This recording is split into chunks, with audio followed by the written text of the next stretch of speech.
ओम अज्ञानतिमिरान्धस्य ज्ञानाञ्जनशलाकया सत्सुरोन्मिलितं येन तस्मै श्रीगुरुवे नमः। नमो ओं विष्णुपादाय कृष्णप्रेष्ठाय भूतले श्रीमते भक्तिवेदान्तस्वामीति नामिने नमस्ते सारस्वती देवे गौरवाणी प्रचारिणे निर्विशेषशून्यवादी पाश्चात्यदेशतारिणे जय श्री कृष्ण चैतन्य प्रभु नित्यानंद श्री अद्वैत गदाधर श्रीवासदि गौर भक्त वृंद हरे कृष्णा कृष्णा कृष्णा हरे हरे हरे राम राम राम हरे हरे हरे कृष्णा பக்தர்களாருக்கு இனிமையான காலை வணக்கம். இன்றைய பாகவத சத்சங்க வகுப்புல கலந்துட்டு இருக்கிற எல்லா பக்தர்களுக்கும் என்னுடைய பணிவான நமஸ்காரம். ஸ்ரீமத் பாகவத்தினுடைய 3ஆம் ஸ்கந்தம் 14வது அத்தியாயம் திதி என்னும் நங்கை மாலை பொழுதில் கழுவுறுதல். இதுதான் இந்த அத்தியாயத்தோட தலைப்பு. இன்னைக்கு படிச்ச ஸ்லோகம் 19 மற்றும் 20. யாமாகோராத்மனோஹி அர்த்தம் ஸ்ரேயஸ் காமஸ்ய மானினி யஸ்யாஸ்தூரமத்யஸ்ய புமாம்ஸ்சரதி விஜ்வரஹ. ஓ மரியாதைக்குரியவளே, ஒரு மனைவி மிகவும் உதவிகரமாக இருப்பதனாலேயே அவள் ஒரு ஆணின் உடலின் நற்பாதி என்று அழைக்கப்படுகிறாள்.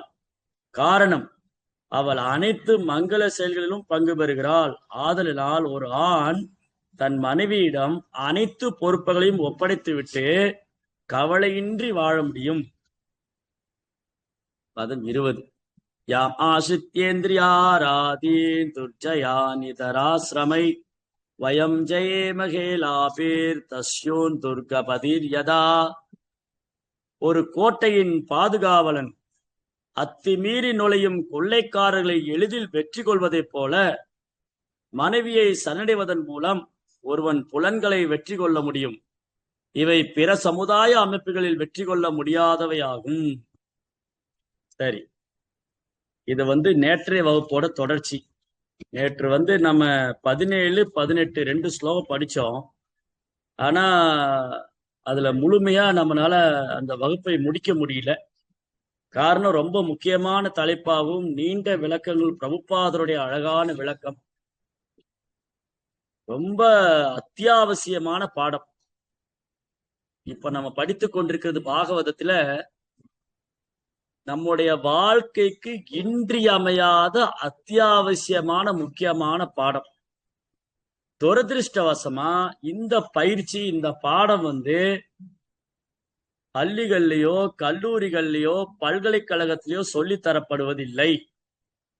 அதுதான் எல்லா பிரச்சனைக்கும் முக்கிய காரணமாக அமைகிறது. ஒரு ஆண் பெண் எப்படி இருக்க வேண்டும், ஒரு கணவன் தன் மனைவி எவ்வாறு பார்க்க வேண்டும், கணவன் மனைவிக்குள்ள பந்தம் எப்படி இருக்க வேண்டும், மனைவியோட முக்கியமான கடமை என்ன, ரொம்ப முக்கியமான தலைப்பு. ஏன்னா இன்னைக்குள்ள காலகட்டத்துல நேற்று பேசின மாதிரி நிறைய குடும்பஸ்தர் பக்தர்கள் உருவாகிட்டு இருக்காங்க. இப்ப சமீப காலத்துல நிறைய இல்லற வாழ்க்கையிலிருந்து பக்தி செய்யக்கூடிய பக்தர்கள், கிரகஸ்தர்கள், கிரகஸ்த பக்தர்கள், அவங்க எண்ணிக்கை பன்மடங்கு அதிகமாயிருக்கு.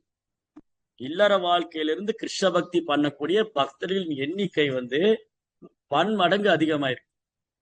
அப்போ அவங்களுக்கு பயிற்சியும் ரொம்ப ரொம்ப அவசியம். அப்ப பாகவதத்துல அந்த பயிற்சி இருக்கின்றது.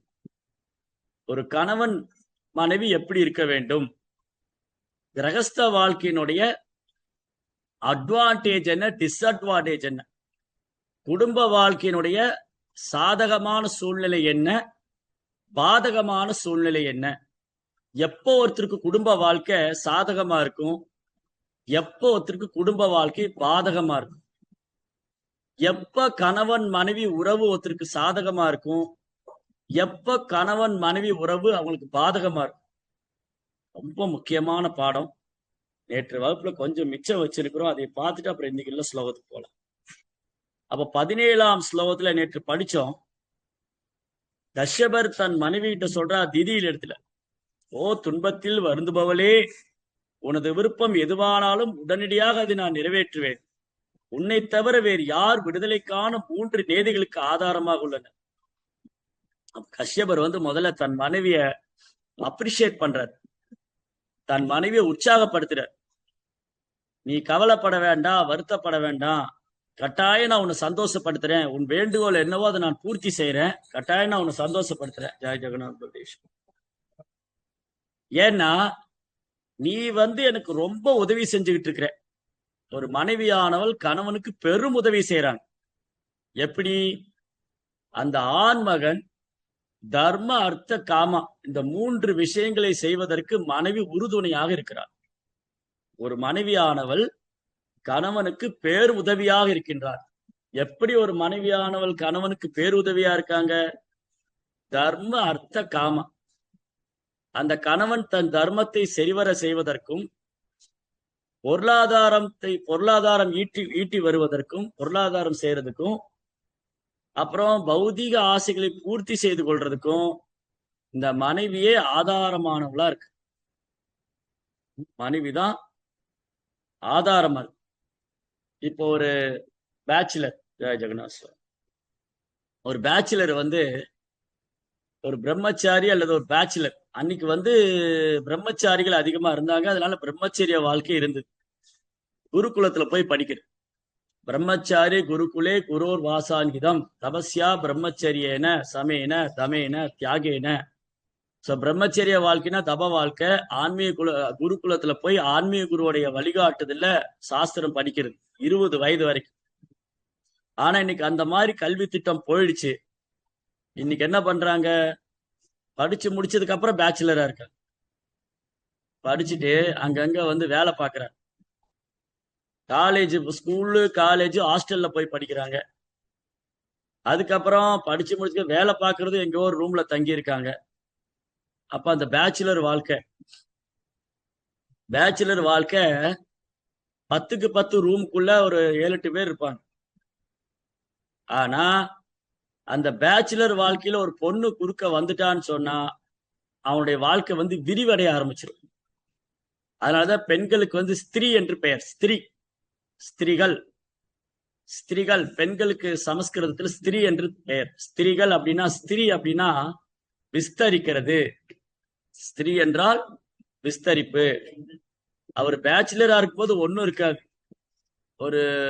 ஒரு பாயோ தலைகாணியோ பெட்ஷீட்டோ வச்சு படுத்துக்கலாம். இல்ல ஒரு கட்டில போட்டு ஒரு சிங்கிள் கட்டில படுத்துக்கலாம்.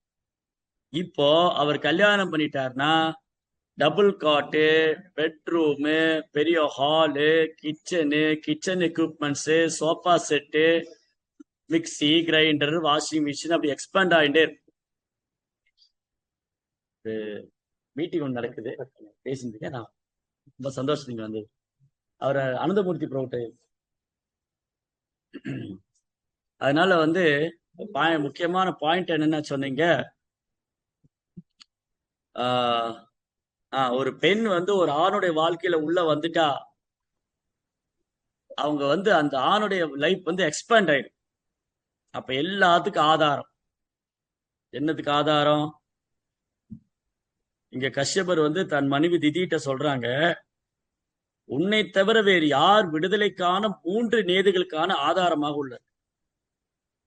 ஒரு ஆண்மகன் தர்மத்தை பின்பற்றுவதற்கும், அவன் தன்னுடைய பொருளாதாரத்தை உயர்த்தி கொள்ளும் பொருளாதார தேவைக்கும், பௌதிக சுகத்துக்கும், மோட்சத்துக்கும் அந்த மனைவியே ஆதாரமா இருக்கு. ஒரு ஆண்மகன் கட்டுண்ட வாழ்க்கையில் இருக்கிறதுக்கும், அவன் கட்டுண்ட வாழ்க்கையிலிருந்து விடுபட்டு மோட்சம் அடைவதற்கும் அவங்க எந்த மாதிரி இல்லற வாழ்க்கையில் இருக்கிறாங்க அப்படிங்கறதான் தீர்மானிக்கும். அதனால இங்க 3 விஷயம்: தர்மம், பொருளாதார முன்னேற்றம், பௌதிக சுகம், புலனின்பம். இதற்கு அந்த மனைவி ஆதாரமா இருக்க. சரி, அப்ப பொருளூரில் பிரபா என்ன சொல்றாரு? ஒருவர் நல்லதிஷ்டத்தினால் அவருக்கு நல்ல மனைவி வாய்த்தாள் என்றால் அவன் அனைத்து வழிகளிலும் அவள் மனைவியால் உதவி செய்யப்படுகிறான். ஒருவன் நல்ல அதிர்ஷ்டத்தினால் அவனுக்கு நல்ல மனைவி வாய்த்தாள் என்றால் அவன் அனைத்து வழிகளிலும். ஒருத்தருக்கு ரொம்ப அதிர்ஷ்டம் இருக்கு, ஒரு நல்ல பொண்ணு மனைவியா வந்துட்டான்னு சொன்னா அவன் எல்லா வாழ்க்கையிலும் அவனுக்கு எல்லா விதத்திலும் வெற்றி தான். அவனுக்கு எல்லா விதத்திலும்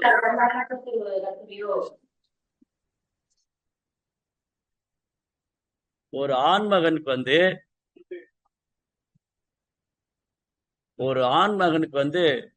ஒரு நல்ல பொண்ணு அப்படின்னு சொன்னா குணவதி, நல்ல குணம் உள்ளவள், கிருஷ்ணனுடைய பக்தையா இருக்கிற வைஷ்ணவி, ஒரு வைஷ்ணவி அல்லது ஒரு கிருஷ்ண பக்தை, ஒரு வைஷ்ணவி அல்லது கிருஷ்ண பக்தை வந்து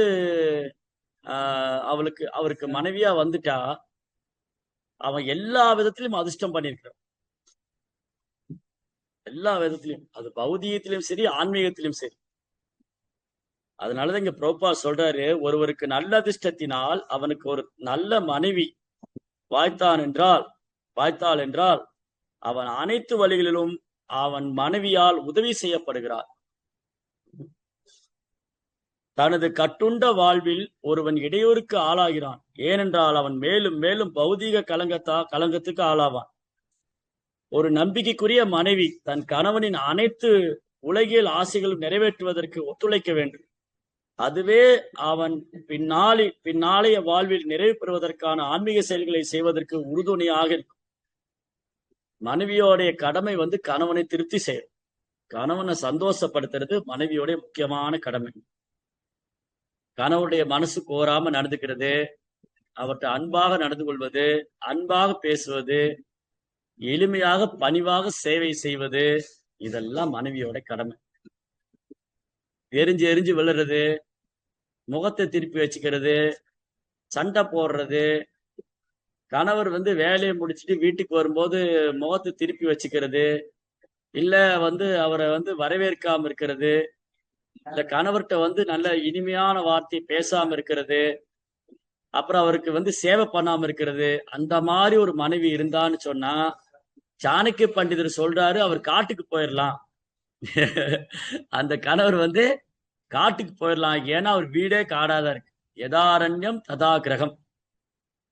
ஒரு நல்ல மனைவி ஒருத்தருக்கு வாய்க்க பெறலன்னு சொன்னா அவன் வாழ்றதுல அர்த்தமே இல்ல. அந்த குடும்பத்தின் வீட்டை விட்டு காட்டுக்கு போயிடலாம், ஏன்னா அவன் வீடே காடாதான் இருக்கு. யதாரண்யம் ததா கிரகம். அதனால ஒரு நல்ல மனைவி கிடைக்கிறது பெரிய பாக்கியம். அது ஒரு கிருஷ்ண பக்தி, ஒரு வைஷ்ணவி கிடைச்சா அப்படின்னு சொன்னா, மனைவியா கிடைச்சா அந்த ஆண்மகன் பெரும் பாக்கியம் வந்து அதிர்ஷ்டம் செய்தவன், நல்ல அதிர்ஷ்டம் பெற்றவன். அப்ப இங்க என்ன சொல்லியிருக்கு, ஒருத்தர் இந்த உலக வாழ்க்கையில பல்வேறு பௌதிகமான இன்பத்திலையும் பௌதிகமான சுகத்திலையும் வந்து அறியாமையிலும் இருக்காங்க. அப்போ அந்த மனைவியானவள் தன்னுடைய கணவனுக்கு அனைத்து வகையிலும் உலக ஆசைகளை நிறைவேற்றுவதற்கு ஒத்துழைக்க வேண்டும். சரி, என்னுடைய கணவரை நான் திருப்தி செய்யணும், ஏன்னா நான் வந்து அவர் கல்யாணம் பண்ணிக்கிட்டேன், அவர் கல்யாணம் பண்ணதுனால அவருடைய விருப்பத்தை அவருடைய ஆசைகளை பூர்த்தி செய்ய வேண்டியது என்னுடைய கடமை அப்படின்னு ஒரு மனைவி வந்து கணவனுக்கு சேவை செய்ய வேண்டும். அவ்வாறு பண்ணும்போது அந்த மாதிரி ஒத்துழைச்சாங்க அப்படின்னு சொன்னா என்னாகும், அதுவே அவன் பின்னாளைய வாழ்வில் நிறைவு பெறுவதற்கான ஆன்மீக செயல்களை செய்வதற்கு உறுதுணையாக இருக்கும். சரி, இது என்னன்னு டீட்டெயிலா இன்னும் பின்னாடி படிப்போம். கொஞ்சம் நேரம் கழிச்சு அதை பத்தி டீட்டெயிலா டிஸ்கஸ் பண்ணலாம். சரி, வேற என்ன ப்ரோப்பா சொல்றாரு, ஆன்மீக முன்னேற்றத்தில் கணவன் வளர்ச்சி பெறும் பொழுது சந்தேகத்துக்கு இடமின்றி அந்த செயல்களில் அவள் மனைவியும் பங்கு பெறுகிறார். இவ்வாறு கணவனும் மனைவியும் ஆன்மீக நிறைவின் பயனை எய்துகின்றனர். ஆகையினால் ஆண்களோடு சேர்த்து பெண்களுக்கும் ஆன்மீக கடமைகளை நிறைவேற்றுவதற்கான பயிற்சி அளிக்கப்பட வேண்டும். அதனால் இணையும் காலம் வரும்பொழுது இருவருமே பயன்பெறுகின்றனர். ஆண் பெண் பயிற்சிக்கு பிரம்மச்சரியம் என்றும் ஆண் பெறும் பயிற்சிக்கு பிரம்மச்சரியம் என்றும் பெண் பெறும் பயிற்சிக்கு கற்பு என்றும் பெயராகும். நன்மையுள்ள மனைவியும் நம்பிக்கையுள்ள மனைவியும் ஆன்மீக பயிற்சி பெற்ற பிரம்மச்சாரியும் மனித வாழ்வின் லட்சிய முன்னேற்றத்துக்கு சிறந்த இணையாவர். இதுதான் முக்கியமான பாயிண்ட். முக்கியமான விஷயம் என்னன்னா, எந்த விஷயம் இன்னைக்கு நம்ம கோட்டை விட்டோமோ அதை இங்க வந்து வலியுறுத்துறாங்க. எந்த கல்வியை வந்து நம்ம கோட்டை விட்டுட்டோமோ, நம்ம கை விட்டுட்டோமோ, அதை இங்க வந்து வலியுறுத்துறாங்க. அல்லது எந்த மாதிரி வாழ்க்கை முறையை நம்ம விலகி வந்துட்டோமோ, எந்த மாதிரி வாழ்க்கை கலாச்சாரம், எந்த மாதிரி வேத கலாச்சாரத்தை நம்ம விலகி வந்துட்டோமோ, அதை மீண்டும் இங்க நமக்கு நிலைநாட்டுறாங்க. ஆணுக்கு தர்மம் பிரம்மச்சரியம். ஒரு ஆண் பிரம்மச்சரிய விரதம் இருக்க வேண்டும். ஒரு பெண் கற்புக்கரசியாக இருக்க வேண்டும். ஒரு ஆண் ஹரே கிருஷ்ணா, அப்படி அவருக்கு புக்கு கொடுங்க, பிரசாத கொடுங்க. ஒரு ஆண் பிரம்மச்சரிய விரதம் ஒரு ஆண்மகன் ஒரு பையனுக்கு சிறு வயதிலிருந்தே, ஒரு ஆண் மகனுக்கு 5 வயதிலிருந்தே பிரம்மச்சரிய விரதம் கற்றுக் கொடுக்கும். பெண் குழந்தைக்கு சிறு வயதிலிருந்தே கற்பை பற்றி கற்றுக் கொடுக்கும். அப்போ ஆண் நல்ல பிரம்மச்சரியா பயிற்சி எடுத்து வருவார். பெண் நல்ல கற்புக்கரசியா இருப்பார். அப்ப வேத காலத்துல என்ன வழக்கம் இருந்ததுன்னா, 5 வயசுல குழந்தைய குருகுலத்துல சேர்த்திருவாங்க. இந்த கேட்கறதெல்லாம் வாங்கி கொடுக்கறது, செல்போனை கையில கொடுக்கறது, அப்புறம் குழந்தைகளை கண்டுக்காம இருக்கிறது, குழந்தைகள் செய்யற தவற திருத்தாம இருக்கிறது, இல்ல குழந்தைகளுடைய பிடிவாதத்துக்கு பிடிவாதம் பண்ணக்கூடிய குழந்தைகளுடைய பேச்சை கேட்கிறது. குழந்தை வளர்ப்புல இன்னைக்கு ரொம்ப வீக் ஆயிட்டணும்.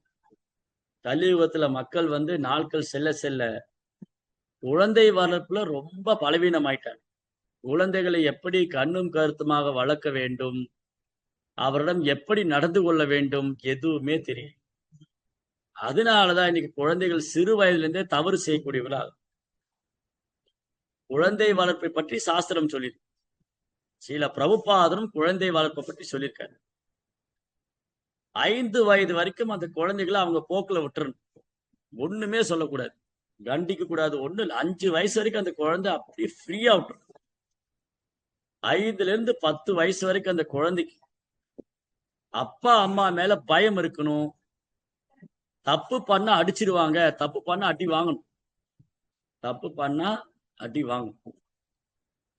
10 வயசுல இருந்து 14, 15 வயசு வரைக்கும் அந்த குழந்தைக்கு மனசுல என்ன இருக்கணும்னா, நான் தப்பு பண்ணா என் அப்பா அம்மா என்ன அடிச்சிருவாங்க அப்படின்னு. ஆனா அடிக்கப்படாது, அடிச்சிருவாங்கன்னு ஒரு பயம் இருக்கும். 5ல இருந்து 10 வயசு வரைக்கும் அடித்து வளர்க்க வேண்டும். குழந்தைய 5 வயசு வரைக்கும் அப்படியே விட்டுறணும், ஒன்னும் சொல்லக்கூடாது. 5ல இருந்து 10 வயசு வரைக்கும் அடித்து வளர்க்க வேண்டும். 10ல இருந்து 15 வயசு வரைக்கும் மிரட்டி வளர்க்க வேண்டும், அடிக்கப்படாது. அம்மா அப்பா கையில பெரம்பு இருக்கு, கம்பு இருக்கு, அடிச்சிருவாங்கன்னு பயம் இருக்கு. ஏற்கனவே அடி வாங்கிருக்கு, ஏற்கனவே அடி வாங்கிருக்கு, அதனால அடி விழுகுன்ற பயம் இருக்கும். 14, 15 வயசுக்கு அப்புறம் இந்த அடிக்கிறது, மிரட்டுறது, உருட்டுற வேலையெல்லாம் ஆகாது. ஏன்னா அந்த வயசுல நம்ம என்ன சொன்னாலும் அவங்க தப்பாதான் தெரியும். இளமை பருவத்துல குழந்தைகளுக்கு நம்ம என்ன சொன்னாலும் தப்பாதான் தெரியும். அம்மா சொல்றது தப்பா தெரியும், ஆசிரியர் சொல்றது தப்பா தெரியும், குரு சொல்றது தப்பா தெரியும், தந்தையார் சொல்றது தப்பா, தந்தையார் வில்லனே ஆயிடுவார். இந்த குழந்தைக்கு 5 வயசுல இருந்து 10 வயசு வரைக்கும் அந்த குழந்தைக்கு அவங்க அப்பா தான் ஹீரோவா தெரிவார். அப்பா மாதிரியே பைக் ஓட்டணும், அப்பா மாதிரியே ட்ரெஸ் பண்ணிக்கணும், அப்பா மாதிரியே கண்ணாடி போட்டுக்கணும், அப்பா மாதிரியே நடக்கணும், 10 வயசு வரைக்கும். அதுக்கப்புறம் என்னாச்சு, வேற யாராவது ஹீரோ ஆயிடுவார், சினிமா நடிகர். அப்புறம் கொஞ்சம் கொஞ்சமா அப்பாவை மறந்தாச்சு. அப்புறம் காலப்போக்குல இளமை வந்ததுக்கு அப்புறம் அப்பா வில்லன் ஆயிடுவார். குழந்தை பிராயத்துல அப்பா ஹீரோவா தெரிஞ்சாரு, இளமை வந்ததுக்கு அப்புறம் அப்பா வில்லன் ஆயிட்டார்.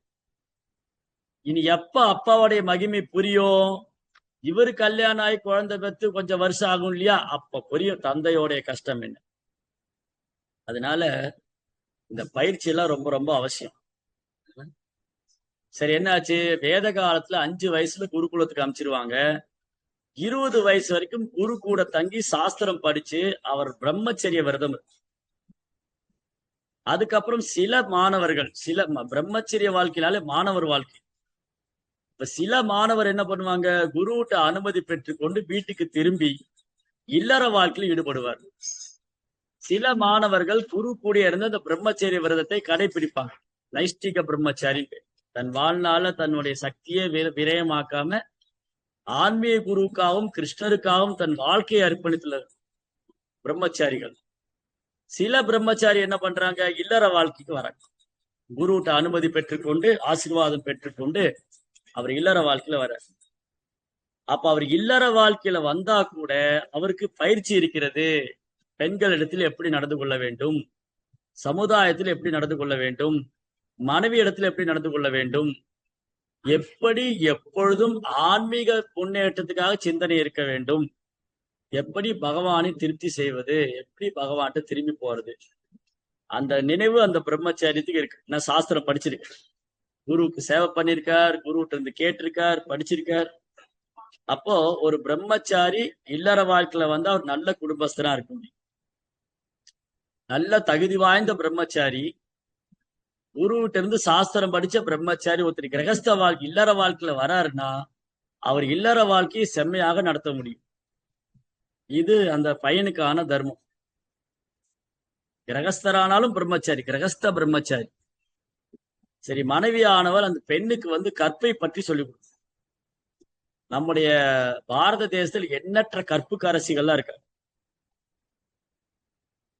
சாவித்ரி, நல சாவித்ரி, சத்யவான், நலதமயந்தி, அப்புறம் வந்து சீதா தேவி, சதி தேவி, அப்புறம் வந்து காந்தாரி, நிறைய பதிவிரதைகள். அவங்க சரித்திரம் எல்லாம் சொல்லி கொடுக்கும். பொன் குழந்தைகளுக்கு வந்து அகல்ய சரித்திரம், அகல்யாவோட சரித்திரம், திரௌபதி சரித்திரம், குந்தி தேவியோட சரித்திரம், மாதிரி எண்ணற்ற ஆண்டாளுடைய பாசுரங்கள், இந்த மாதிரி சொல்லி கொடுத்து அந்த பெண் குழந்தைக்கு வந்து பகவான் மேல அன்பு இருக்கிற மாதிரி. அதுக்கப்புறம் இந்த பொன் குழந்தைக்கு குரு யாருன்னா அவங்க அம்மா தான். அம்மா வந்து குழந்தையிலிருந்தே அந்த குழந்தைக்கு சொல்லி கொடுத்து எப்படிலாம் வந்து நம்ம சேவை செய்ய வேண்டும், எப்படிலாம் பகவான் மேல அன்பு செய்ய வேண்டும், புகுந்த இடத்துல கல்யாணம் பண்ணி போற இடத்துல எப்படி நடந்துக்கணும், அங்க பெரியவங்களுக்கு எப்படி சேவை செய்யணும், கணவனுக்கு எப்படி சேவை செய்யணும், எப்படி கற்புக்கு அரசியாக இருக்கிறது, இதெல்லாம் சொல்லி கொடுக்கும். இந்த ட்ரைனிங் எல்லாம் ஒரு காலத்துல இருந்தது. ஆனா துரதிருஷ்டவசமா இது குறைந்து கொண்டே வந்து. சரி, அப்ப இங்க பிரபுபார் என்ன சொல்றாரு, பெண்களுக்கு ஆண்களோடு சேர்த்து பெண்களுக்கும் ஆன்மீக கடமைகளை நிறைவேற்றுவதற்கான பயிற்சி அளிக்கப்பட வேண்டும். ஆனா துரதிருஷ்டவசமா என்ன ஆச்சுன்னா, இன்னைக்கு கலியுகத்துல பெண்கள் தான் ஆன்மீக விஷயத்தை அதிகமா பயிற்சி பண்றாங்க. ஆண்கள்லாம் வந்து ரொம்ப பிஸி ஆயிட்டாங்க. நான் வந்து அங்க போகணும், இங்க போகணும், எனக்கு வேலை இருக்கு, ஆபீஸ் இருக்கு, வியாபாரம் பண்றேன், அதை பண்றேன், இதை பண்றேன். ஆனா இதெல்லாம் இருந்தாலும் ஒரு ஆணினுடைய கடமை தர்மத்தை பின்பற்ற வேண்டும். அவர் வந்து இறை வழிபாடு, சாஸ்திரங்களை கற்றுக்கொள்வது, இது ரொம்ப ரொம்ப அவசியம். ஆனா இன்னைக்கு பெரும்பாலும் ஆண்கள் வந்து இதை தவிர்த்து கொண்டே வருகிறார்கள். பெரும்பாலான கோயில்கள்ல, மசூதிகள்ல, சர்ச்சில், ஆன்மீக நிகழ்ச்சி கூடக்கூடிய இடங்கள்ல பெண்களே அதிகமா இருக்காங்க ஆண்களை விட. இப்ப இந்த சத்சங்கத்தில் கூட எடுத்துக்கங்க, இந்த பாகவதம் கிளாஸ்ல மாதாஜி எவ்வளவு இருக்காங்க, பிரபுஜி எவ்வளவு இருக்காங்கன்னு பாத்தீங்கன்னா 99% மாதாஜி தான் இருப்பாங்க, 1-2 பிரபுஜி சார். அப்ப என்ன ஆச்சு, கலியுகத்துல ஆண்கள் வந்து கொஞ்சம் கொஞ்சமா தர்மத்திலிருந்து விலகிட்டே இருக்கு, பெண்களுக்கும் பயிற்சி இல்லை. அப்ப பயிற்சியற்ற ஒரு ஆண், பிரம்மச்சரியம் பயிற்சி இல்லாத ஒரு ஆண், சாஸ்திரம் பயிற்சி கொடுக்கப்படாத ஒரு பெண், அவங்க 2 பேரும் திருமணம் செய்யும் போது என்ன ஆகுது, அங்க புலன்பமே பிரதானம். பணம், பெயர், புகழ், சொத்து. சொத்து சேர்ப்பது, பணம் வேணும், பேர் வேணும், புகழ் வேணும், பதவி வேணும், அந்தஸ்து வேணும், இதெல்லாம் பொய் கருவம். இந்த பொய் கருவத்திலையும் பொய்யங்காரத்திலையும் வாழ்க்கை நடத்தும் போது அங்க போட்டி, பொறாமை, கர்வம், ஆணவம், செருக்கு, இதெல்லாம் வந்து விடுகிறது. அப்புறம் என்னாச்சு, புலன்பமே பிரதானங்கிற வாழ்க்கை அமைஞ்சதுனால அந்த புலன்பத்துல கொஞ்சம் கருத்து வேறுபாடு வரும்போது உடனடியா விவாகரத்து. உன் வேலை நீ பாரு, என் வேலையை நான் பார்த்து. நமக்கு வந்து புலன்பத்துல கருத்து வேறுபாடு ஏற்படும் பொழுது என்ன ஆகுது, உன் வேலையை நீ பார்த்துக்கோ, என் வேலையை நான் பார்த்துக்கோ. ஒண்ணு பிரிந்து வாழ்றாங்க, இல்ல விவாகரத்து செஞ்சுக்கிறாங்க. அப்ப இது முறையற்ற சமுதாயம். கடைசியில குழந்தைகளுடைய கதி வந்து அதோகதி ஆயிடும். சிங்கிள் பேரண்ட் ஆயிடுறாங்க. ஒண்ணு அப்பா கிட்ட வளருவாங்க, இல்லாட்டி அம்மா கிட்ட வளருவாங்க. அப்ப அந்த குழந்தையோட எதிர்காலம் இப்போ திருமணமான தம்பதிகளுக்கு சரியான பயிற்சி இல்லாதனால திடீர்னு அவங்க பிரிந்து வாழ்றாங்க, இல்ல விவாகரத்து செஞ்சுக்கிறாங்க. அப்ப குழந்தையோட கதி என்ன? ஒண்ணு அப்பா கிட்ட வளர்ந்துட்டு இருக்கும், இல்லாட்டி அம்மா கிட்ட வளர்ந்துட்டு இருக்கும். அப்போ ஒருத்தருடைய அன்பு அறவே இல்லாம போயிடுது. அம்மா கிட்ட வளர்ந்தா அப்பாவுடைய அன்பு அரவணைப்பு இல்லாம போயிருது, அப்பா கிட்ட வளர்ந்தா அம்மாவுடைய அன்பு அரவணைப்பு இல்லாம போயிருது. ஆக மொத்தத்துல அந்த குழந்தையுடைய வாழ்க்கையும் கேள்விக்குரியாது. அவங்களுக்கும் சரியான பயிற்சி இல்லை. இப்படி கால போக்குல நிறைய விஷயங்களை நம்ம மாற்றி மாற்றி பயிற்சி செய்யாம, அதுக்கு சரியான வழிகாட்டுதல் இல்லாம, அதை பயன்படுத்தி கொள்ளாம ரொம்ப தூரம் விலகி வந்துட்டோம். இங்க பாருங்க, ஒரு மனைவியோடைய ரெஸ்பான்சிபிலிட்டி என்ன, ஒரு மனைவியோடைய பொறுப்பு என்ன, அந்த பெண்ணானவள் மனைவி ஆகும்போது எவ்வளவு பெரிய ரெஸ்பான்சிபிலிட்டி அவங்களுக்கு இருக்குன்னு ஒண்ணுன்னா பார்த்துட்டு வருவோம். சரி, அப்ப ஆணுக்கு ரெஸ்பான்சிபிலிட்டி இல்லையா? இருக்கு. ஆணுடைய ரெஸ்பான்சிபிலிட்டி என்ன? கணவனுடைய பொறுப்பு அந்த மனைவியை கண் கலங்காமல் பார்த்துக்கணும். எந்த காரணத்துக்கு தன் மனைவியின் கண்ணுல இருந்து கண்ணீரே வரக்கூடாது. அப்படின்னா அவன் மனைவி நல்லா கவனிச்சுக்கலன்னு அர்த்தம். அதே மாதிரி மனைவி ஆனவள் கணவனுக்கு அதிருப்தியா நடந்துகிட்டானா அவளும் மனைவியா இருக்க தகுதி உள்ளவள் அர்த்தம். சரி, இங்க மேல என்ன சொல்லியிருக்கு?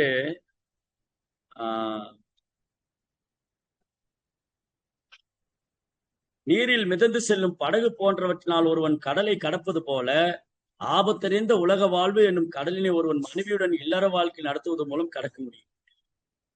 அவ பாருங்க, ஒரு இந்த உலகத்துல எல்லாருக்கும் பெரிய சவாலா இருக்கிறது பாலுறவு வாழ்க்கை, செக்ஷுவல் லைஃப். இந்த உலகமே அதுலதான் இயங்கிட்டு இருக்கு. பாலுறவு வாழ்க்கை இல்லைன்னா வாழ்க்கையே இல்லைங்கிற மாதிரி. அப்படி இருக்கும்போது இந்த 4 ஆசிரமம், பிரம்மச்சாரி, கிரகஸ்தன், வனரப்பிரஸ்தன், சன்னியாசி, இந்த 4 ஆசிரமத்துல 3 ஆசிரமத்துல பெண்களோடு அறவே தொடர்பு கிடையாது. பிரம்மச்சரிய ஆசிரமத்திலேயும் கிடையாது, வனரப்பிரஸ்த ஆசிரமத்திலேயும் கிடையாது, சன்னியாச ஆசிரமத்திலேயும் கிடையாது. பிரம்மச்சரிய ஆசிரமத்துல பெண்களோடு அறவே தொடர்பு கிடையாது, விலகி இருக்கு. வனரப்பிரஸ்த ஆசிரமத்துல கணவன் மனைவி சேர்ந்து இருக்கலாம், ஆனால் உடல் சார்ந்த எந்த ஒரு உறவும் கிடையாது. சன்னியாசாசிரமத்துல முற்றிலும் பெண்களோடு விலகி. அப்போ இந்த 4 ஆசிரமத்துல 3 ஆசிரமத்துல பெண்களோடு சங்கத்தை தவிர்க்க சொல்லிருக்கு சாஸ்திரம் சொல்லுது. அப்படின்னா அது ரொம்ப ரொம்ப ஆபத்தானதுன்னு. பெண்களுடைய சங்கம், ஒரு ஆணுக்கு பெண்ணுடைய சங்கம், ஒரு பெண்ணுக்கு ஆணுடைய சங்கம், இது நிந்தனைக்குரியது, அது கூடாது. அப்படிங்கறதுனாலதான் அந்த 4 ஆசிரமத்துல 3 ஆசிரமத்துல பெண்களுக்கு ஆண்களுக்கு தொடர்பு கிடையாது. பிரம்மச்சரிய ஆசிரமத்திலையும் கிடையாது, வனரப்பிரஸ்த ஆசிரமத்திலையும் கிடையாது, சன்னியாச ஆசிரமத்திலையும் 3 ஆசிரமத்திலையும் ஆண் பெண் இணைவதற்கான அனுமதி கிடையாது. அப்ப என்ன அர்த்தம்? இந்த ஜட உலக வாழ்க்கையில, இந்த பௌதிக வாழ்க்கையில, கட்டுண்ட வாழ்க்கையில மீண்டும் மீண்டும் நாம் பிறப்பெடுப்பதற்கு, பிறப்பு இறப்புங்கிற சக்கரத்தில் சுழல்வதற்கு இதுதான் முக்கியமான காரணம். ஆணுக்கு பெண்ணை அனுபவிக்க வேண்டும் என்ற எண்ணம், பெண்ணுக்கு ஆணை அனுபவிக்க வேண்டும் என்ற எண்ணம். ஆணுக்கு பெண்ணை அனுபவிக்கணும், பெண்ணுக்கு ஆண் அனுபவிக்கணும்.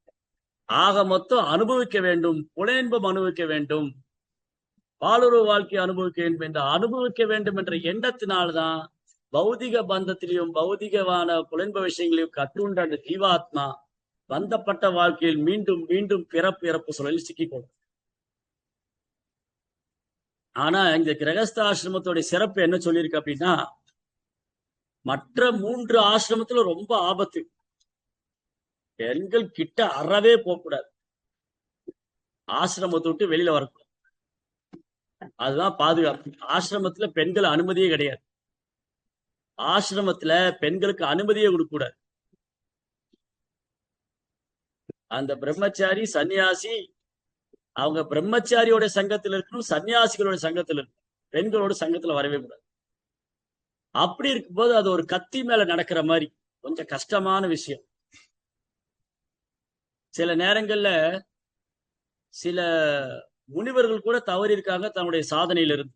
இங்க பிரபுபார் உதாரணம் கொடுத்தார். விஸ்வாமித்திரர், இந்த மாதிரி நிறைய உதாரணம். சௌபரி முனிவர், விஸ்வாமித்திரர், அவங்க பெண்களுடைய சங்கத்தை அறவே தவிர்த்து, இவாந்தக மகரிஷி பெண்களுடைய சங்கத்தை அறவே தவிர்த்து ஒரு காட்டுல தனி இடத்துல ஆசிரமம் வச்சு வாழ்றாங்க. ஆனா ஏதாவது ஒரு அப்சரையை சந்திக்கும் போது அவங்க தன்னுடைய ஆன்மீக பாதையிலிருந்து விழுந்துடுறாங்க. யாராவது ரம்பா, ஊர்வசி, மேனகா, குஞ்சகஸ்தலா இந்த மாதிரி தேவமங்கையில பார்த்த உடனே இந்த முனிவர் என்ன ஆயிடுறாங்க, தங்களுடைய சாதனையிலிருந்து விழுந்துடுறாங்க. ஆனா ஒரு குடும்பஸ்தனுக்கு அப்படி நடக்க வாய்ப்பு இல்லை. ஏன்னா மனைவி அவனை காப்பாத்திடுறான்னு. மனைவி என்ன பண்றா, தன் கணவன் வீழ்ச்சி அடையாம போகிறது உறுதுணையா இருக்க.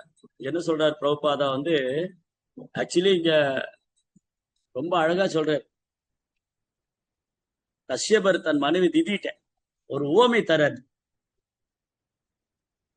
படகு படகு கப்பல்ல இருக்கு இல்லையா, அதை நம்ம எடுத்துக்கிட்டோம்னு சொன்னா ரொம்ப சுலபமா ஒரு சமுத்திரத்தை கடக்கலாம். ஒரு கடலை கடப்பதற்கு படகும் படகும் கப்பலும் அது எப்படி பெரு உதவியா இருக்கோ போட்டு, அந்த மாதிரி ஆபத்து நிறைந்த உலக வாழ்வின் கடலிலே ஒருவன் மனைவியுடன் இல்லற வாழ்க்கை நடத்துவதன் மூலம் கடந்து விடலாம். ஒரு ஆண் ஒரு பொண்ணை கல்யாணம் பண்ணிட்டா அவனுக்கு என்ன ஆகாதான், இந்த உலக விஷயத்தினுடைய அந்த பௌதிக புலன்ப விஷயத்திலிருந்து அவனை தன்னை காப்பாத்திக்கலாம். அப்ப பிரபா என்ன சொல்றாரு பொருள் உரையில, உலக வாழ்விலிருந்து விடுதலை பெறுவதற்கு செய்யும் முயற்சிக்கு துணையாக 4 சமுதாய பிரிவுகள் உள்ளன. பிரம்மச்சரியம் அல்லது புனிதமான மாணவர் வாழ்க்கை, மனையுடன் வாழும் இல்லற வாழ்க்கை, ஓய்வு பெற்ற வாழ்க்கை மற்றும் துறவு வாழ்க்கை போன்ற அனைத்தின் வெற்றிகரமான வளர்ச்சி என்பது மனைவியுடன் ஒருவன் வாழும் இல்லற வாழ்க்கையினை சார்ந்தே இருக்கின்றது. இந்த ஒத்துழைப்பானது 4 சமுதாய பிரிவுகளும் 4 ஆன்மீக பிரிவுகளும் முறையாக செயல்படுவதற்கு இன்றியமையாததாகும். வேதத்தின் வர்ணாசிரம தர்மமானது பொதுவாக ஜாதிய முறை என்று அறியப்படுகிறது. ஆனா அது பிறப்பின் அடிப்படையில் அல்ல, அது குணத்தின் அடிப்படையில், தொழில் அடிப்படையில். மனைவியுடன் இல்லற வாழ்வில் ஈடுபட்டிருக்கும் ஒருவருக்கு பிற சமுதாய பிரிவுகளின் உறுப்பினர்களை பிரம்மச்சரியம், வனப்பத்தன், சன்னியாசி போன்றவற்றை காக்கும் பெரிய பொறுப்பு இருக்கிறது. கிரகஸ்தரனும் இல்லத்தானை தவிர ஒவ்வொருவரும் ஆன்மீக வாழ்வு முன்னேற்றத்தில் ஈடுபட வேண்டியிருக்கிறது. ஆகையினால் பிரம்மச்சரியம், வனப்பத்தம் மற்றும் சன்னியாசிக்கு வாழ்க்கைக்கான ஆதாரங்களை சம்பாதிப்பதற்கு குறைந்த நேரமே இருக்கிறது. ஆகையினால் அவர்கள் இல்லறத்தாரிடமிருந்து பிச்சை எடுத்து வாழ வேண்டியிருக்கிறது. இவ்வாறு அவர்கள் தங்கள் வாழ்வின் இன்றியமையாத தேவைகளை தீர்த்து கொண்டு ஆன்மீக அறிவினை பலப்படுத்துகின்றனர். சமுதாயத்தின் பிற 3 பிரிவுகளும் ஆன்மீக மேன்மைகளில் வளர்ச்சியுடைய உரிய உதவி செய்வதன் மூலம் இல்லறத்தாரும் ஆன்மீக வாழ்வின் தன்னை முன்னேற்றிக் கொள்கிறார். இவ்வாறு சமுதாயத்தில் உள்ள அனைவரும் தாமாகவே ஆன்மீக முன்னேற்றம் அடைவர்களாக மாறி அறியாமை கடலினை மிக எளிதாக கிடைக்கின்றனர். அப்போ ஒரு குடும்பஸ்தருடைய கடமை என்னன்னு சொன்னா, பிரம்மச்சாரி, வனரப்பிரஸ்தன், சன்னியாசி இந்த 3 பேருக்கும் அடைக்கலம் கொடுக்கும்.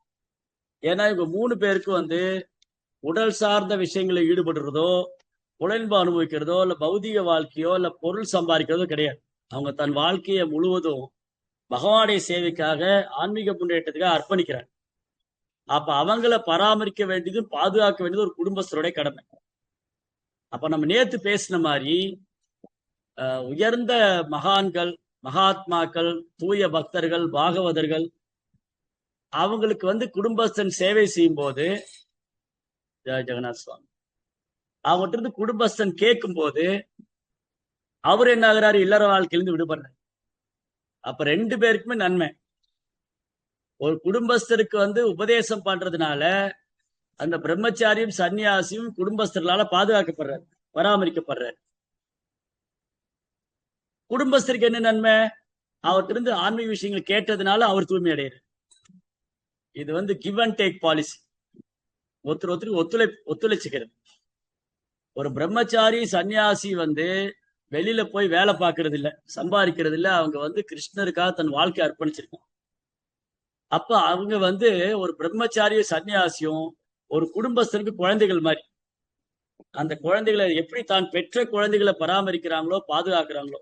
குடும்பஸ்தர் ஒருவர் எப்படி பெற்ற குழந்தைகளை பராமரிக்கிறாரோ பாதுகாக்கிறாரோ அதே போல பிரம்மச்சாரிகளும் சன்னியாசிகளையும் பாதுகாக்கும், பராமரிக்கும். அந்த ரெஸ்பான்சிபிலிட்டி வந்து அந்த பொறுப்பு குடும்பஸ்தருக்கு. சரி, இந்த பிரம்மச்சாரி சன்னியாசியோட டியூட்டி என்னது? அந்த குடும்பஸ்தர்களுக்கு விழிப்புணர்வு ஏற்படுத்தணும். இந்த உலக வாழ்க்கையிலிருந்து பற்றுதலை விடுவிக்கணும், அறியாமையிலிருந்து விடுவிக்கணும், கிருஷ்ணர் மேல பற்றுதலை அதிகரிக்கணும், ஆன்மீக விஷயங்களை கற்றுக் கொடுக்கணும். இது மூலமா எல்லா பிரிவினரும் ஒத்துழைக்கும் போது எல்லாருடைய ஆன்மீக முன்னேற்றமும் மிக எளிதாக இருக்கும். அப்போ அறியாமைங்கிற கடலை குடும்பஸ்தரும் கடந்து வரும். ரைட். சரி, அடுத்தது. ஓ மரியாதைக்குரியவளே, ஒரு மனைவி மிகவும் உதவிகரமாக இருப்பதாலேயே அவள் ஒரு ஆடவனின் உடலின் நற்பாதி என்று அழைக்கப்படுகிறாள். காரணம், அவள் அனைத்து மங்கள செயல்களிலும் பங்கு பெறுகிறாள். ஆதலால் ஒரு ஆண் தன் மனைவியிடம் அனைத்து பொறுப்புகளையும் ஒப்படைத்து விட்டு கவலையின்றி வாழ முடியும். இன்னைக்கு இது புரிய மாட்டேங்குது மக்களுக்கு. சிவபெருமானுக்கு இன்னொரு பேருக்கு உமையூறு பாகன்னு பேர்.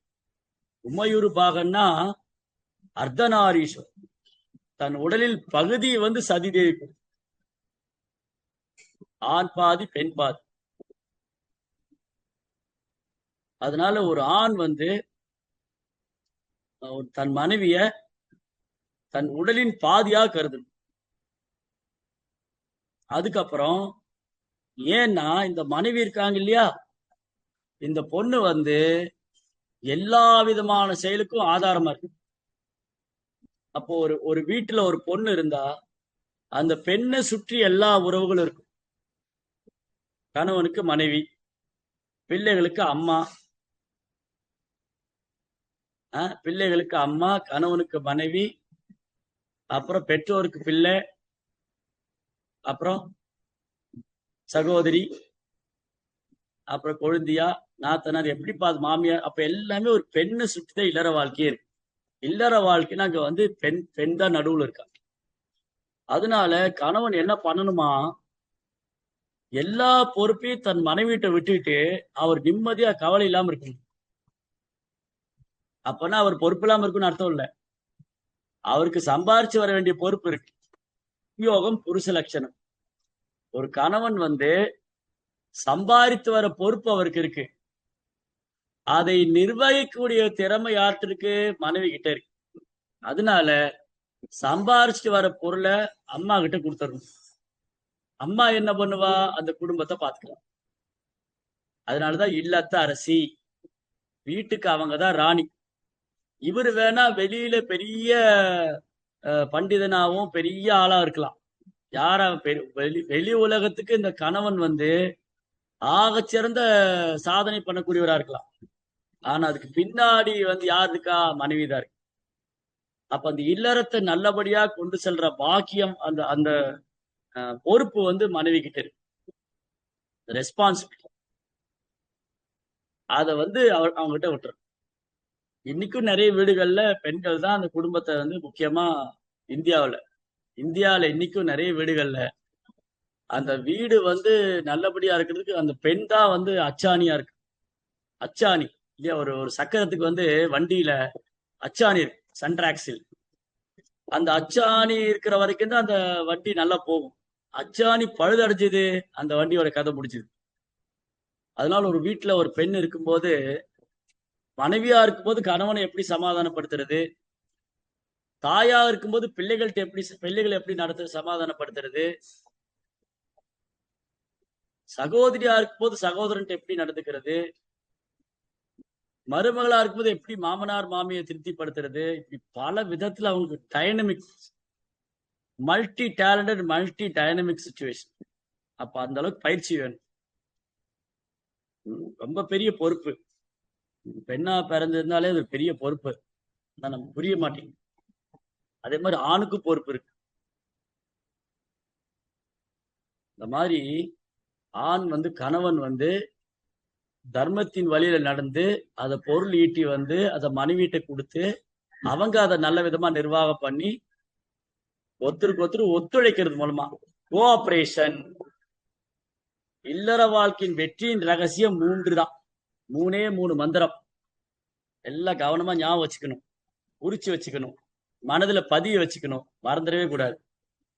சிறப்புடைய இல்லற வாழ்க்கையின் வெற்றியின் ரகசியம் என்னன்னா, கணவன் மனைவிக்கு ஃபர்ஸ்ட் வந்து கோஆபரேஷன். 2 பேருக்கு கோஆபரேஷன், ஒருத்தர் ஒருத்தர் ஒத்துழைக்கிறது. இரண்டாவது அட்ஜஸ்ட்மெண்ட், பொறுத்து கொள்றது, சகித்துக் கொள்றது, விட்டு கொடுப்பது. மூன்றாவது டாலரன்ஸ். சாரி, ரெண்டாவது அட்ஜஸ்ட்மெண்ட், மூணாவது tolerance. Cooperation, adjustment and tolerance.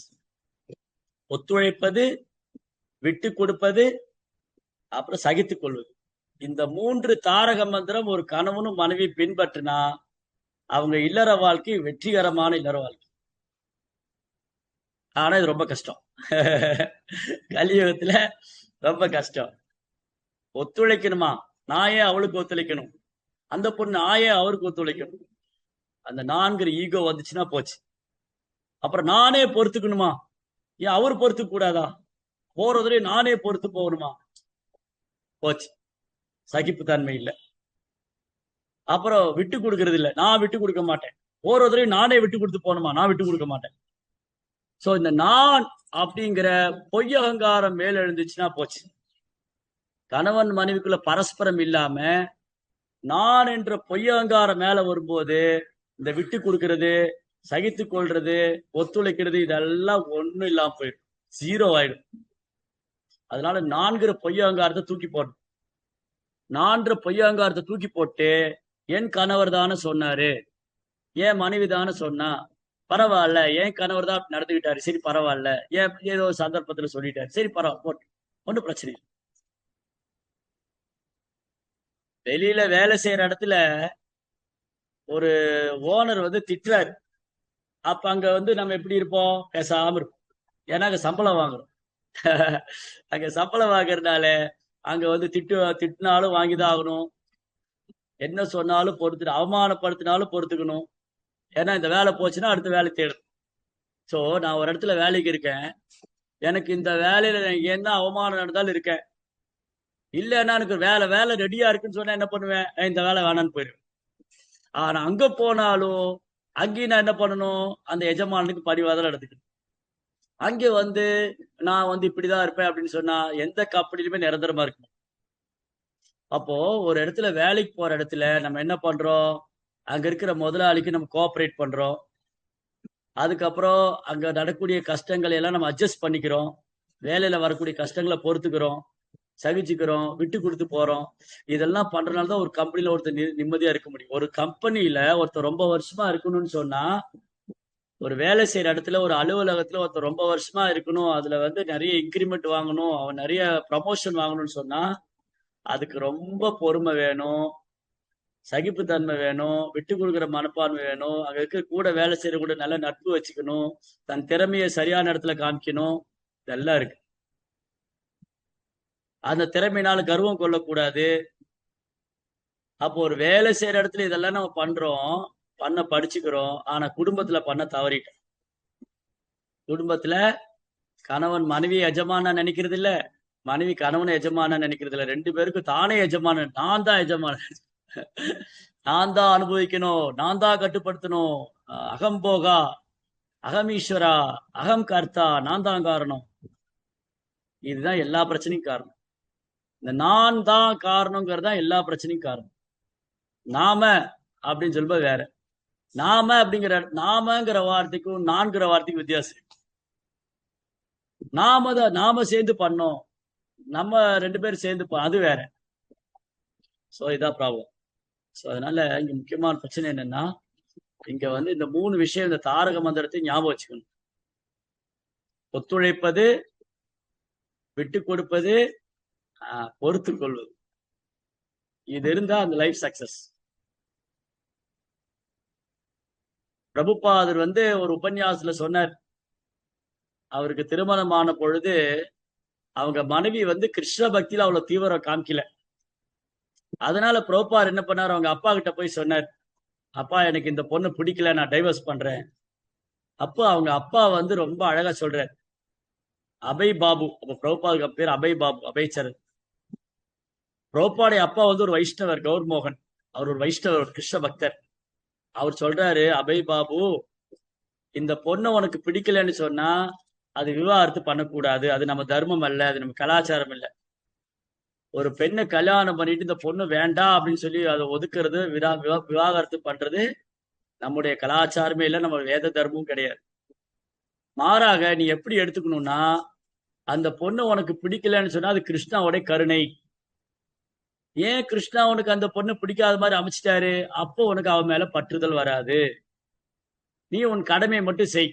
அந்த பொண்ணை கல்யாணம் பண்ணிட்ட, வாழ்நாள் முழுவதும் அந்த பெண்ணை பாதுகாக்க வேண்டிய கடமை உண்டு. அந்த பொண்ணுக்கு நீ சேவை பண்ணணும், அந்த பொண்ணை பாதுகாக்கணும், பராமரிக்கணும். அது உன் டியூட்டி. உன்னுடைய கணவனுக்கான தர்மத்தை நீ செய். கிருஷ்ணா உனக்கு அனுகிரகம் பண்ணியிருக்காரு, அந்த மனைவி மேல உனக்கு பற்றுதலே வராது. பற்றுதல் கிருஷ்ணா மேலதான் இருக்கும்.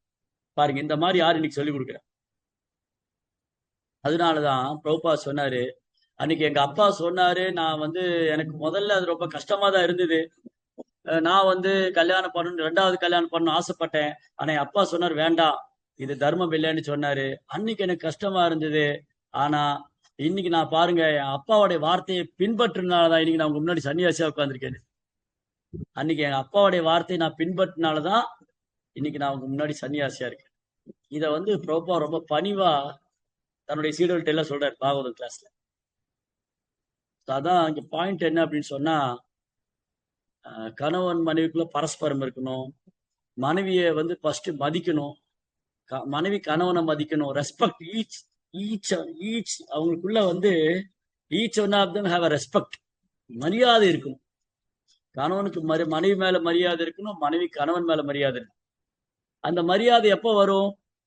ஒரு கணவன் நினைக்கணும், இந்த பொண்ணு எனக்கா வாழ்க்கையை தியாகம் பண்ணி வந்திருக்கா.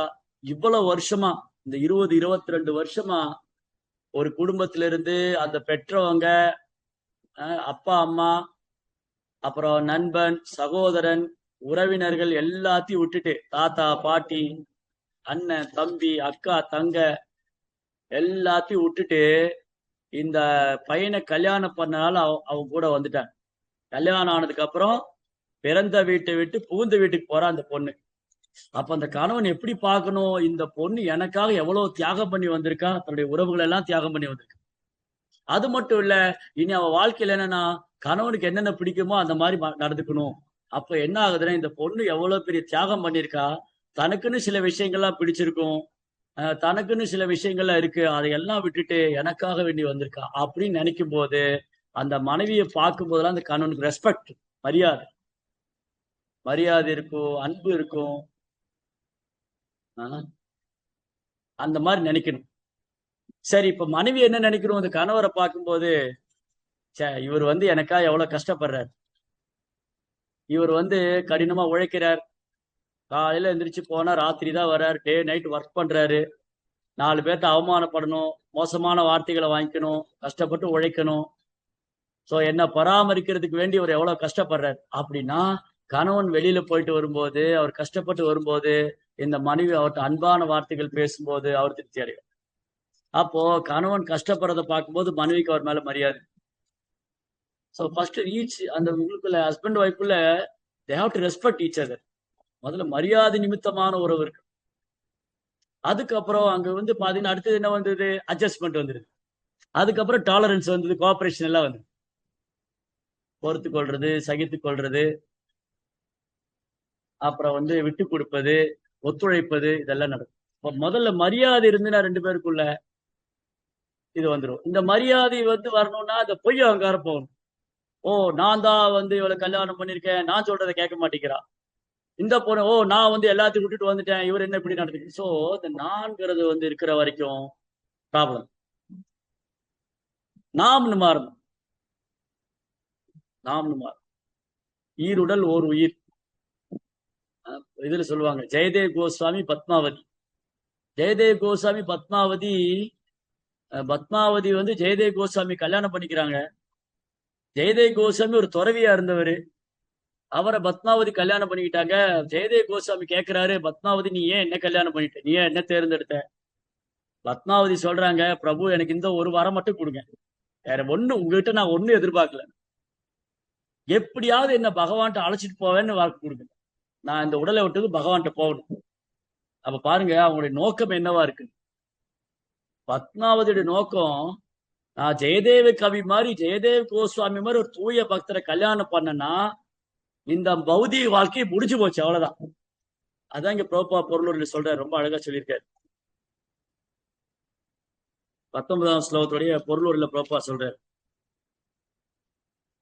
வேத கட்டளையினால் மனைவியானவள் ஒரு மனிதனின் உடலில் நற்பாதையாக ஏற்றுக்கொள்ளப்பட்டிருக்கிறாள். ஏனென்றால் அவளே தன் கணவனின் கடமைகளில் பாதியினை நிறைவேற்றும் பொறுப்புடையவளா இருக்கிறார். இவர் வெளியில வேலைக்கு போயிடுறாரு, அம்மா தான் குடும்ப நிர்வாகம் எல்லாம் பண்றாரு. ஒரு இல்லறத்தான் தனது வாழ்வின் செய்யும் செயல்களில் தவிர்க்க முடியாத அனைத்து பாவங்களின் பலன்களில் இருந்து விடுதலை பெறுவதற்காக பஞ்சமகா யஜ்யம் எனப்படும் 5 வகையான வேள்விகளை செய்யும் பொறுப்புடையவராகிறார். ஒரு மனிதன் நாயை போன்றும் பூனை போன்றும் குணமுடையவனாக பொழுது அவன் ஆன்மீக பெருமைக்குரிய தனது கடமைகளை மறந்து தன் மனைவியை புலன்பத்துக்கான போகப் பொருளாகவே ஏற்றுக்கொள்கிறான். பெண் இவ்வாறு புலனுச்சிக்கான போகப் பொருளாக கருதப்படுவதற்கு அவளது அழகே முக்கியமான காரணம். மேலும் தனிப்பட்ட புலனுணர்ச்சியில் ஏதேனும் தடை ஏற்படுது என்றால் பிரிவு அல்லது விவாகரத்து ஏற்படுகிறது. அப்ப அழகுதாங்க, அழகு அனுபவிக்குங்கிற எண்ணம். அதுல சின்ன ஒரு மிஸ் அண்டர்ஸ்டாண்டிங், சின்ன ஒரு டிஸ்அக்ரிமெண்ட் வரும்போது இமீடியட்டா டைவர்ஸ். அந்த புலன்பத்துல ஏதாவது ஒரு சின்ன ஒரு வருத்தம் ஏற்படுதா, அப்ப வேண்டாம் அப்படின்னு. ஆனால் கணவனும் மனைவியும் ஒருவரோடு ஒருவர் ஒத்துழைப்பதன் மூலம் ஆன்மீக வளர்ச்சிக்கான முயற்சித்தன் என்றால் அதே தனிப்பட்ட அழகு அல்லது காதலில் பிளவு என்னும் கருத்துக்கே இடமில்லை. நடப்பு உலகில் காதல் என்பது என்ற கேள்விக்கே இடமில்லை. திருமணம் என்பது உண்மையில் ஆன்மீக முன்னேற்றத்துக்காக அதிகாரம் பெற்ற சாஸ்திரங்களில் கட்டளைகளை இருவரும் ஒத்துழைத்து நிறைவேற்றும் ஒரு கடமையாகும். ஆனால் ஆன்மீக ஞானம் பெறுவதற்கு தடையாக இருக்கும் மிருகத்தனமான வாழ்க்கையினை தவிர்ப்பதற்கு திருமணம் மிகவும் இன்றியமையாத ஒன்றாகும். பொருளூர் இல்லைங்க, சாரி, 17ஆம் ஸ்லோகத்துடைய பொருளூர்ல பிரபா சொல்றாரு, கணவன் ஆன்மீக முன்னேற்றத்தில் கணவன் வளர்ச்சி பெறும் பொழுது சந்தேகத்துக்கிடமின்றி அந்த செயல்களில் அவள் மனைவியும் பங்கு பெறுகிறார். ஒரு கணவர் கிருஷ்ண பக்தரா இருக்காருன்னு சொன்னா, ஒரு கணவர் கிருஷ்ண பக்தரா இருக்காருன்னா அந்த பக்தனுக்கு சேவை செய்யறது மூலமாவே இவங்க பகவான்கிட்ட போயிடலாம். ஏன்னா அந்த கணவர் பண்ணக்கூடிய பக்தியோடைய பலன் பூரா யாருக்கு வரும்? மனைவிக்கு வரும். ஒரு கணவர் இது ரொம்ப ஒரு சயின்டிபிக்கான விஷயம், கவனமா பார்த்தாதான் புரியும். எப்படின்னா, ஒரு கணவன் கிருஷ்ண பக்தரா இருக்காருன்னு சொன்னா அவர் பண்ற பக்தியோடைய பலன்லாம் மனைவிக்கு போய் சேரும். ஆனா பாவம் மனைவிக்கு போகாது, கணவன் தான் அனுபவிக்கணும். ஒரு கணவன் பாவம் செஞ்சாருன்னா அந்த பாவத்துடைய பங்கு மனைவிக்கு இல்லை. பாருங்க எப்படி கிருஷ்ணா டிசைன் பண்ணிருக்காரு கர்மா கிருஷ்ணா அப்படி டிசைன் பண்ணி எப்படி இந்த அமைப்பு உருவாக்கி இருக்காரு பாருங்க. ஒரு கணவன் பாவம் செய்தால் அந்த பாவத்தில் பங்கு மனைவிக்கு இல்லை, அதை அவன் தான் அனுபவிக்கணும். ஆனா அவன் பக்தி பண்ணா அவருடைய பங்கு மனைவிக்கு உண்டு. இது அப்படியே ரிவர்ஸ்ல போகுது. ஒரு மனைவி பாவம் செஞ்சா அந்த பாவத்துடைய பங்கு கணவனுக்கு உண்டு. அவன் பக்தி பண்ணா அந்த பக்தி அவளுக்கு மட்டும்தான், கணவனுக்கு கிடையாது. எப்படி?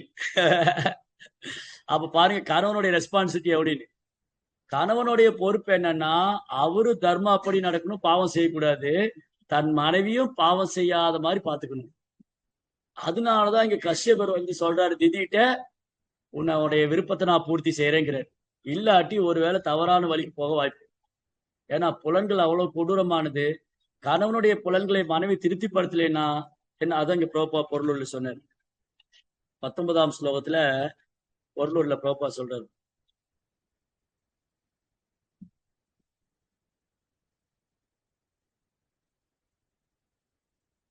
மனித சமுதாயத்தின் 4 பிரிவுகளில் மாணவ பருவம் அல்லது பிரம்மச்சரியம், இல்லறத்தான் அல்லது கிரகஸ்தன், ஓய்வு பெற்ற வாழ்வு அல்லது வனர்பிரஸ்தம், துறவு நெறி அல்லது சன்னியாசம் போன்றவற்றை இல்லறத்தானே பாதுகாப்பா நிற்கிறார். இந்த 4 ஆசிரமத்துல கிரகஸ்த ஆசிரமம் சேப்புன்னு சொல்றார் பிரபுபாத். காரணம் என்னன்னு சொன்னா, உடலில் உள்ள புலன்கள் உடல் என்னும் கோட்டையின் கொள்ளைக்காரர்களாக கருதப்படுகின்றனர்.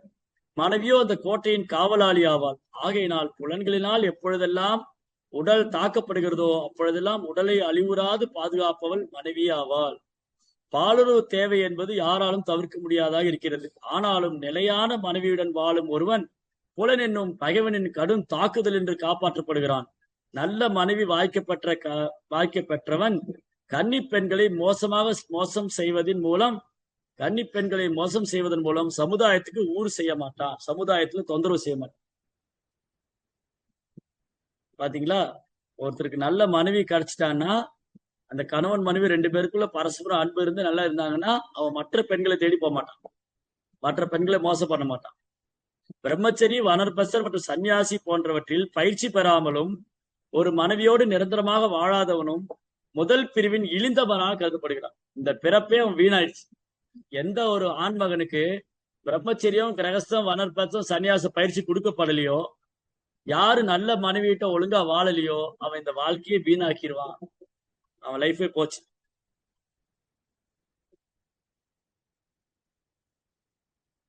ஆன்மீக குருவினால் பிரம்மச்சரியத்தில் முறையான கடுமையான பயிற்சி பெறாமலும் ஒரு மாணவன் கீழ்ப்படியாதவனாகவும் இருந்தான் என்றால் அந்த பிரம்மச்சாரி பாலுணர்வுக்கு தாக்குதலுக்கு நிச்சயமா ஆளாகும். எப்போ ஒரு பிரம்மச்சாரி ஃபால் டவுன் ஆவான்னு சொல்றாரு ப்ரோப்பர். எப்போ ஒரு பிரம்மச்சாரி ஃபால் டவுன் ஆவாரு?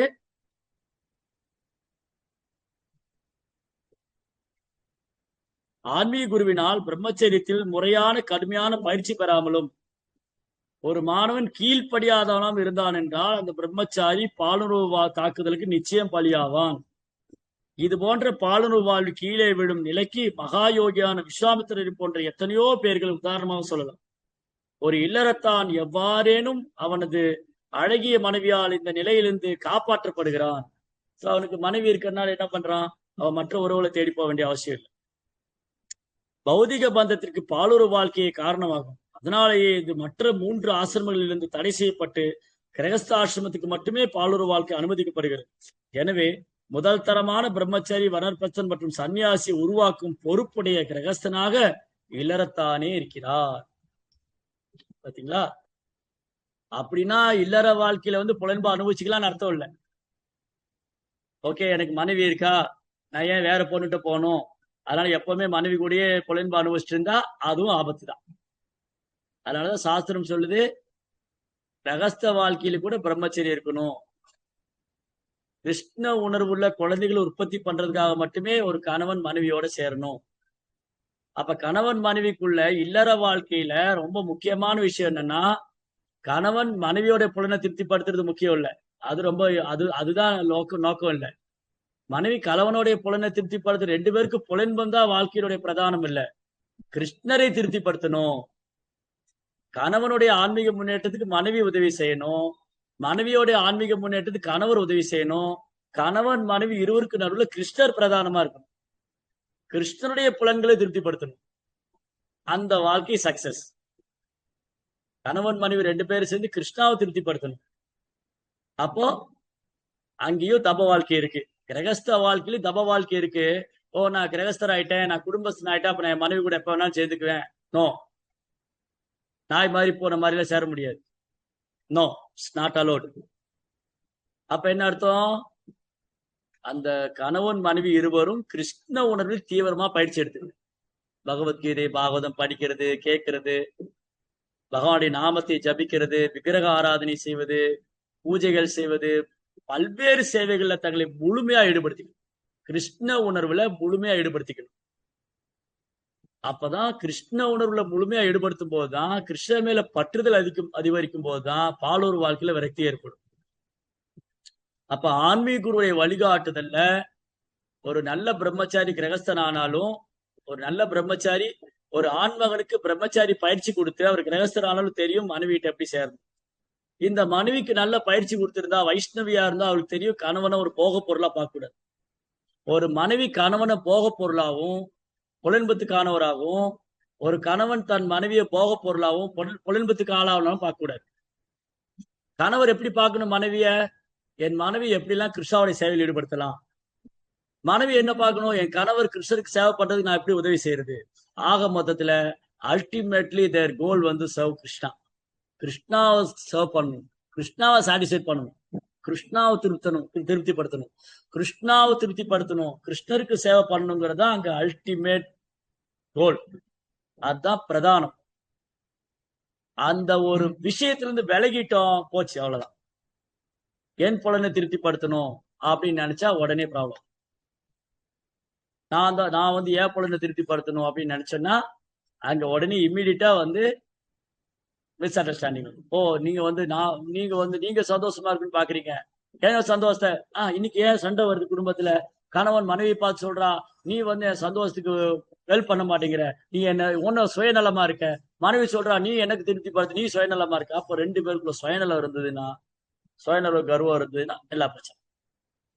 அப்போ கன்க்ளூஷன் முடிவு என்னது?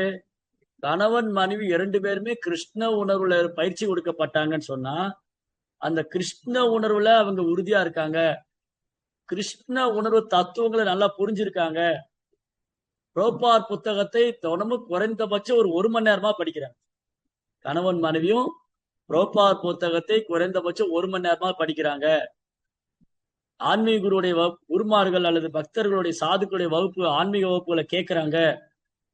பொறுப்பான சேவைகளை ஏத்துக்கிட்டாங்க அப்படின்னு சொன்னா அவங்க தங்களை காப்பாத்திக்கலாம். இல்லாட்டி அடுத்த பிரச்சனை என்னன்னா, கிருஷ்ண பக்தரா இருந்தாலும் குடும்பத்துல சண்டை போட்டுக்கிறாங்க.